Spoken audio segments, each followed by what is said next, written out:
Hello! In this video, we're going to talk about the standard unit vectors for polar coordinates. If you recall, the standard unit vectors for rectangular coordinates are I hat and j hat. I hat is the unit vector pointing in the positive x direction, while j hat is the unit vector pointing in the positive y direction. But I would like to give you guys a different perspective on what I hat and j hat represent. So let's draw the coordinate plane real quick. And what I'm going to do here is I'm actually going to draw a bunch of horizontal lines. And I'm going to draw some vertical lines. So really, if I move along a horizontal line, then I'm changing my x-coordinate without changing my y-coordinate. And if I move along a vertical line, then I'm changing my y-coordinate without changing my x-coordinate. Now, let's suppose that we have some position vector.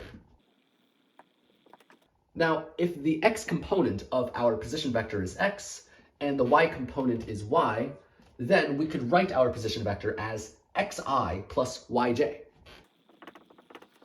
where I is the unit vector pointing in the positive x direction, and j is the unit vector pointing in the positive y direction.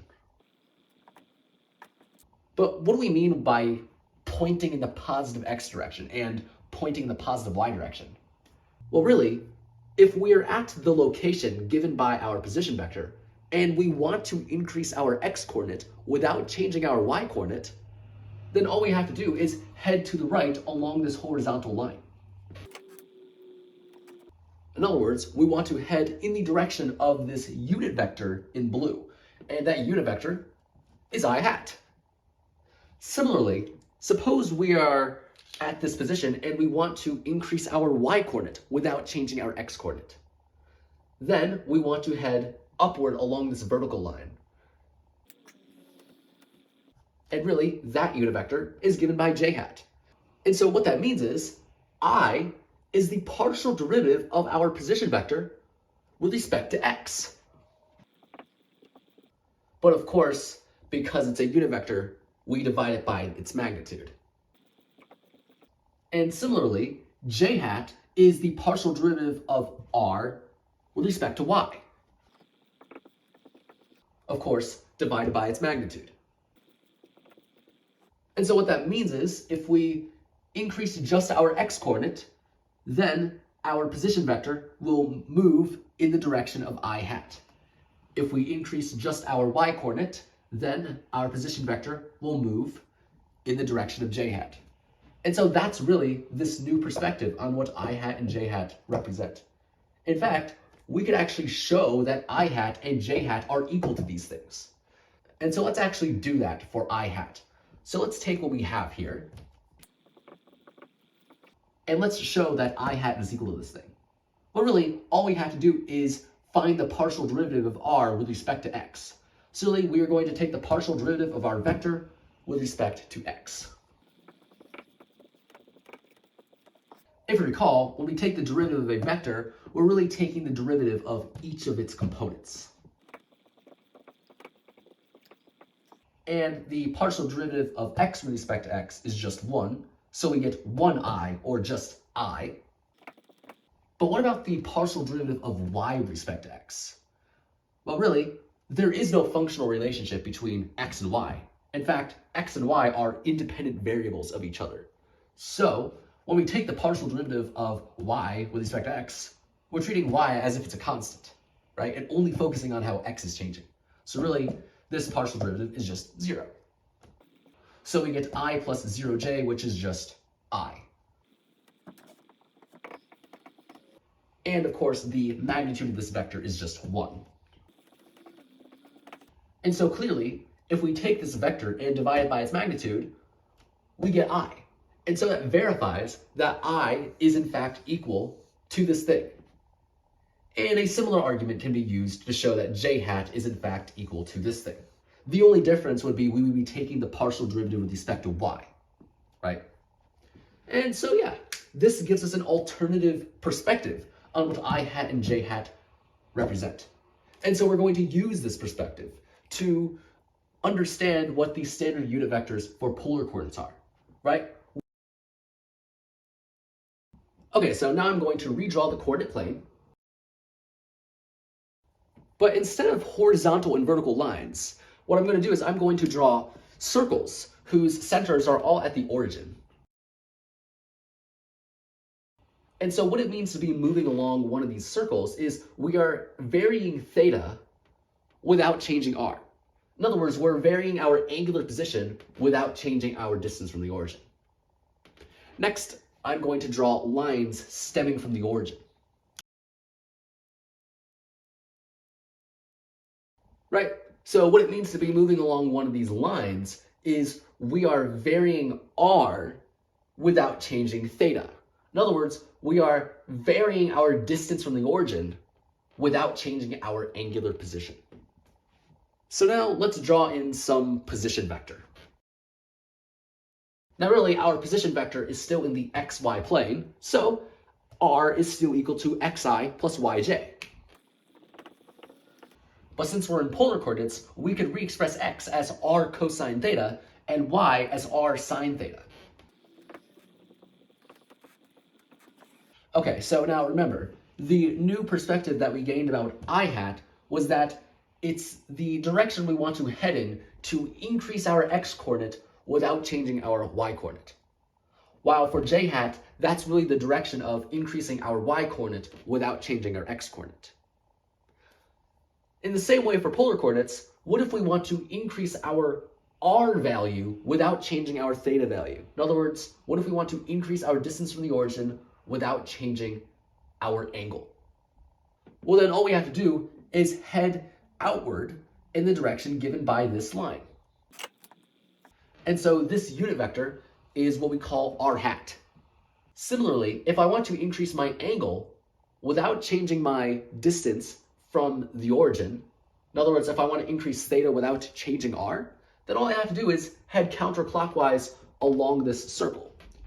But really what that means is the direction I want to head in is the direction given by this unit vector, which is what we call theta hat, right? And these are the standard unit vectors for polar coordinates. And so just like how we gave I hat and j hat as partial derivatives, we are going to express what r hat and theta hat are using partial derivatives. Really, r hat is the partial derivative of our position vector with respect to r, right? With respect to distance from the origin, right? But again, we're dividing by its magnitude because it's a unit vector. And similarly, theta hat is the partial derivative of our position vector with respect to theta. Of course, divided by its magnitude. Right, so basically, as we increase our distance from the origin, where does our vector move towards? It moves in this direction, right? As we increase our angle, where does our vector move towards? Well, it moves in this direction, right? That's really what those vectors mean using partial derivatives. But now what we're going to do is we're actually going to re-express what r hat and theta hat are in terms of I hat and j hat, because it turns out it tends to be pretty useful.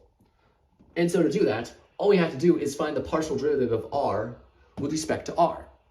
So in other words, I'm going to take this and I'm going to rewrite it right here. And I'm going to take the partial derivative with respect to r. And again, when I'm taking the derivative of a vector, I'm really just taking the derivative of each of its components.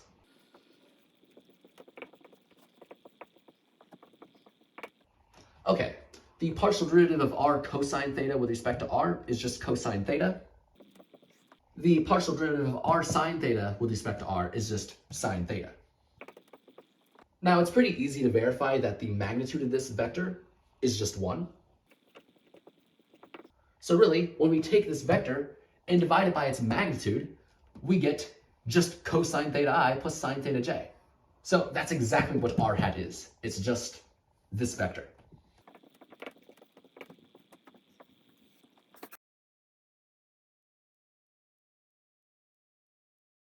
And so notice, our position vector and vector r hat are parallel to each other, right? The reason why they're parallel is because they're scalar multiples of each other, right? And so that's pretty interesting. Well, now let's figure out what theta hat is. Now really, to find theta hat, all we have to do is find the partial derivative of r with respect to theta. In other words, we're really just taking the partial derivative of this vector with respect to theta. So let's do that.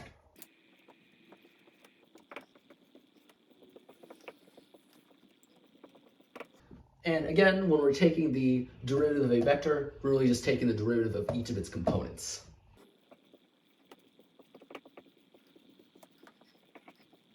Okay, so the partial derivative of r cosine theta with respect to theta is negative r sine theta.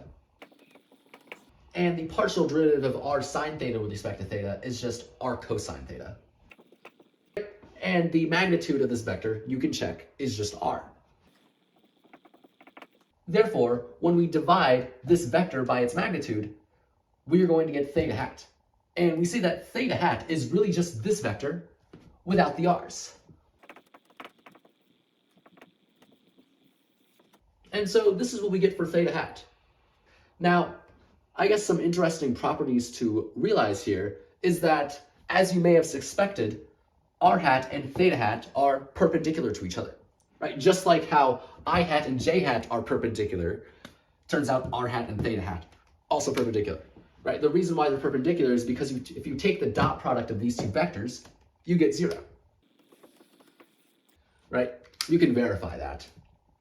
Another thing is, notice these unit vectors only depend on theta.